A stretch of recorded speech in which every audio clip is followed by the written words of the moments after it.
Assalamualaikum warahmatullahi wabarakatuh. Saya Muhammad Rifki Atalah dengan NIM 163 akan mempresentasikan materi pertemuan keempat, yaitu manajemen kantor hukum. Struktur umum manajemen kantor hukum.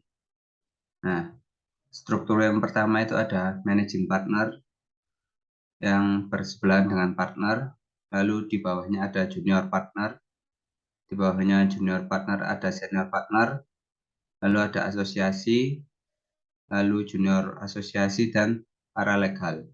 Nah, dalam struktur yang pertama ini, secara bersama-sama bertindak sebagai pendiri dari kantor hukum yang bersangkutan. Pendiri dalam hal ini memiliki makna, yaitu melakukan penyertaan dalam bentuk ekuitas dan keahlian maupun kontribusi-kontribusi lainnya yang telah disepakati bersama oleh para pendiri. Apabila ternyata dari para pendiri kantor hukum lebih dari satu orang, maka dipilih salah satu di antaranya untuk bertindak sebagai managing partnernya. Nah, yang kedua ini, struktur yang kedua ini ada pendiri atau managing director, di bawahnya ada senior asosiasi, di bawahnya ada asosiasi, lalu ada junior asosiasi, dan di bawahnya lagi ada paralegal. Nah, dalam struktur yang kedua ini, pendiri dari kantor hukum hanya seorang, dan oleh karena dia hanya seorang, nggak ada partner, jadi yang bersangkutan itu merangkap kedudukannya sebagai managing partner dari kantor hukum yang bersangkutan. Nah, yang ketiga ini ada managing partner, dan ada posisi partner. Nah, posisi partner ini di bawah managing partner, beda sama yang struktur pertama tadi. Lalu di bawahnya ada junior partner, ada senior partner, asosiasi, junior asosiasi, dan paralegal. Nah, pada struktur yang ketiga ini terdapat partner yang juga merangkap sebagai pendiri kantor hukum. Nah, pada prakteknya struktur ini terdapat partner yang juga merangkap sebagai pendiri kantor hukum atau bergabung dengan sebuah kantor hukum dan menjabat kedudukan sebagai partner. Mempunyai kedudukan yang tidak sejajar. Managing sama partnernya nggak sejajar, beda sama yang pertama tadi. Next, kantor hukum sebagai perusahaan. Nah, kantor hukum sebagai perusahaan sendiri itu nggak dibatasi ya pada suatu bentuk atau badan usaha tertentu. Namun biasanya pada praktik kantor hukum atau kantor advokat umumnya berbentuk.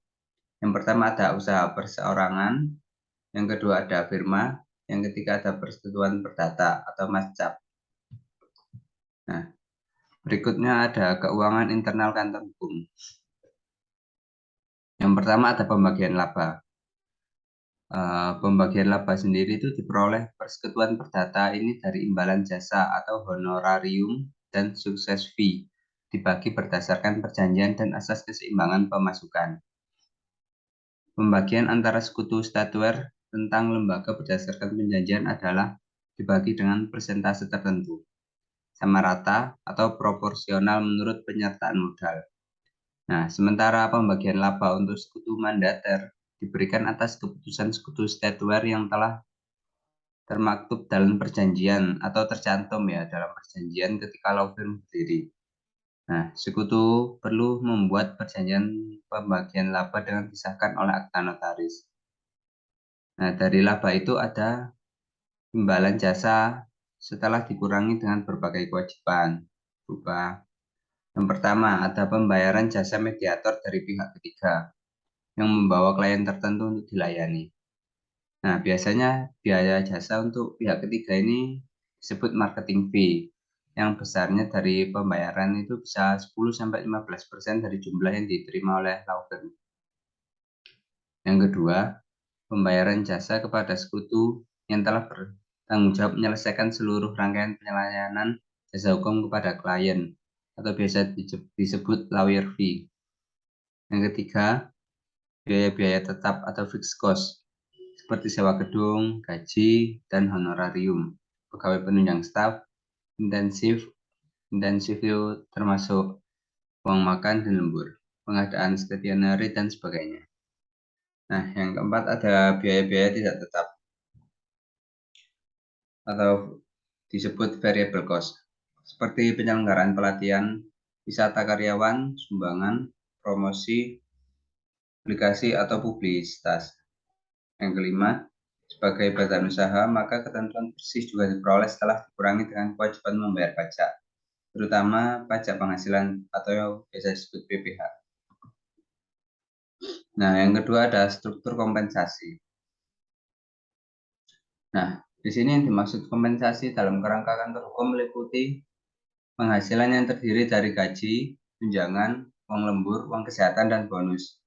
Khusus kepada lawyer, gaji diberikan pada saat law firm sudah berkembang menuju kemapanan. Sementara jika law firm masih dalam tahap operasi di awal pendirian, gaji belum diberikan. Sebagai kompensasinya, maka setiap lawyer memperoleh pembagian pendapatan dari lawyer fee dan success fee. Nah, dalam struktur kompensasi sendiri itu ada 3 ya. Yang pertama, gaji para lawyer yang menangani perkara, seharusnya 2 orang atau lebih, atau biasa disebut teamwork. Itu berhak memperoleh 25% dari nilai lawyer fee dan success fee.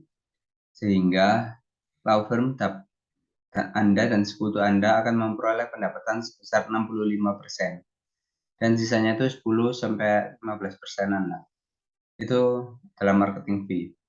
Jika sebuah law firm belum punya atau belum mampu memberikan gaji kepada para profesionalnya, maka setiap penerimaan lawyer fee dan success fee dibagi secara profesional sebesar 50% untuk tim lawyer dan 40% untuk perusahaan, serta 10-15% untuk jasa perantara klien. Nah, yang kedua, pendapatan perusahaan. Law firm berhak atas porsi pembagian pendapatan dari lawyer fee dan success fee untuk menjalankan roda organisasi yang berupa biaya sewa kantor, operasional, ketatausahaan, gaji karyawan, pengadaan barang, dan lain-lain. Nah, yang ketiga itu ada marketing fee. Jasa perantara kepada pihak di luar law firm atau outsourcing mendapat porsi sebesar 10-15% dan 10-15% ini sendiri dinilai dari success fee yang diterima law firm jika perkara itu berhasil dimenangkan. Sekian, terima kasih. Mohon maaf kalau ada salah kata. Wassalamualaikum warahmatullahi wabarakatuh.